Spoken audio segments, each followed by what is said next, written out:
Hey, good morning, everyone, and welcome to, I think this is the sixth or seventh video. Forget, I'm losing track. Probably the seventh video for our Changing the World Through Entertainment class. It's a Tuesday morning, February 26th, I believe, and it's quarter to 11 here, East Coast time. I know for you, it's probably a different time when you're watching this. It could be any time. It could be in the middle of the night. But anyways, I hope you are all doing well. I know we're in the crunch of the middle of the semester when things get very busy. And as I said to my other class earlier, I know that each of you are working very hard and have lots of things going on in your life. Me too.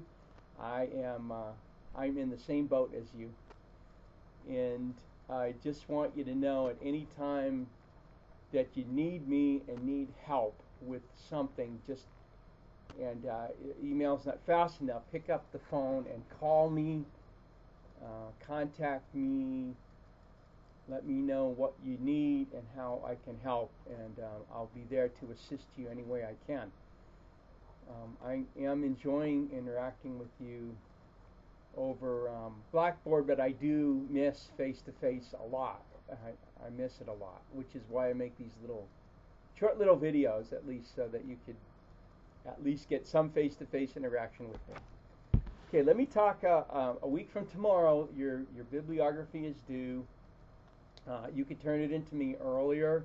I prefer you not turn it into me later, but by next Wednesday, a week from tomorrow, so that I can use those last few days of modular week to do the grading. The assignment is an assignment to help you to learn to begin to write academically, and that's not easy. Academic writing is a different type of writing, and it takes a while to learn to begin to write academically, and doing a literature review is an important part of academic writing, and a bibliography is a basic tool in which you can do your literature review out of. When I was in my PhD program at the University of Southern California, one of my professors, who was a very, very fine, brilliant scholar, his name is Walter Fisher, and Dr. Fisher used to say, when you're doing a literature review, or when you're doing even research, it's like entering a conversation. I believe I got this from him. You know how it is when you have many professors, and then it's many years ago. You go, now who told me this? I think it was Professor Fisher. So anyways, if it wasn't him, it's a good attribution to him. But I believe he said it's like entering a conversation. When you enter a conversation, you first, before you open your mouth, you find out what people are talking about. And then, after you get the gist of the conversation, you can intelligently add to the conversation. And so that's what doing a study is like, doing a literature review is like.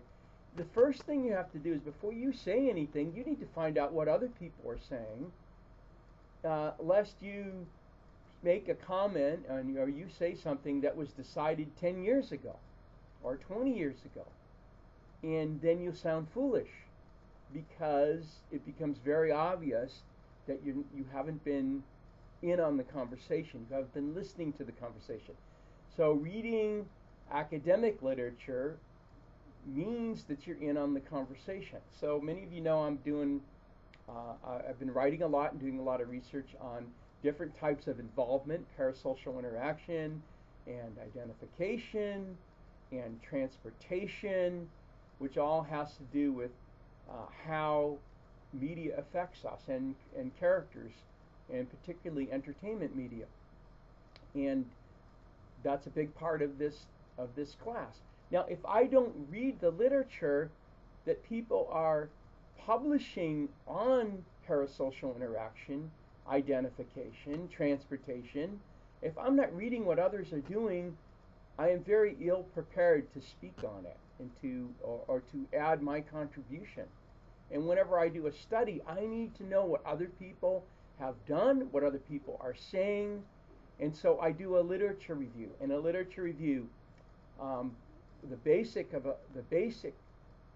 premise of a literature review is finding the academic research and critiquing it.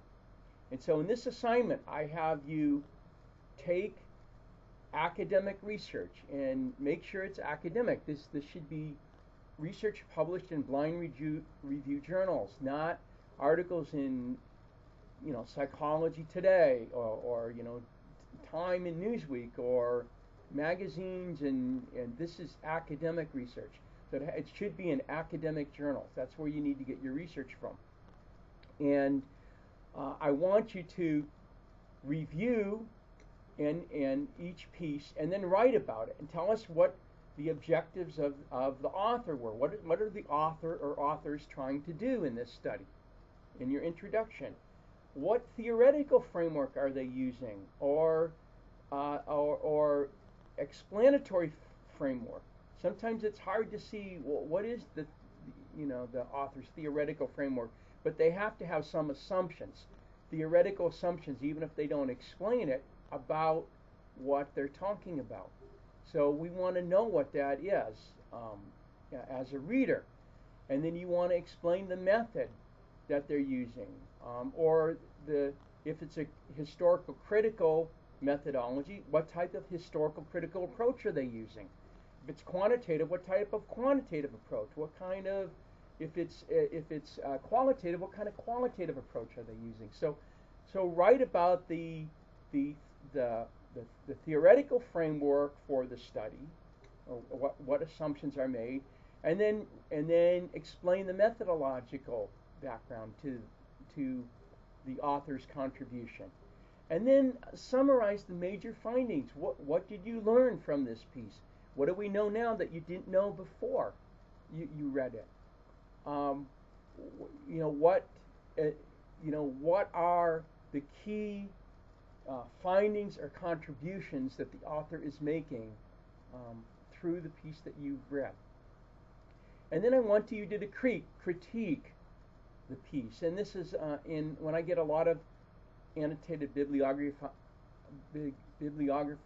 when I grade them, this tends to be the weakest part.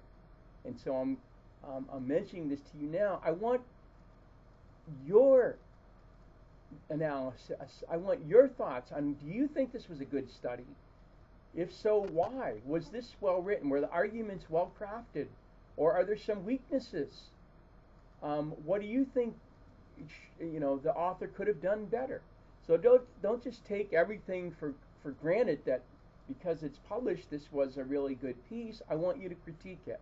I want you to apply your own analysis and reasoning and so forth, and tell me what you think about how well the author or authors did in making their argument, crafting their argument, and in the findings that they have, that they're offering.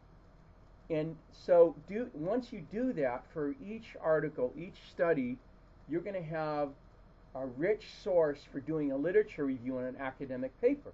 And you could use these articles, if you want, for your final paper, as using them in the literature review of the final paper that you do.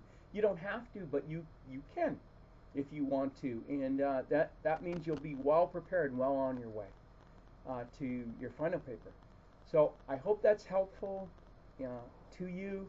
I look forward to reading your reviews, and remember that to email them, not just to me, but email them to Denise as well. And thank you so much.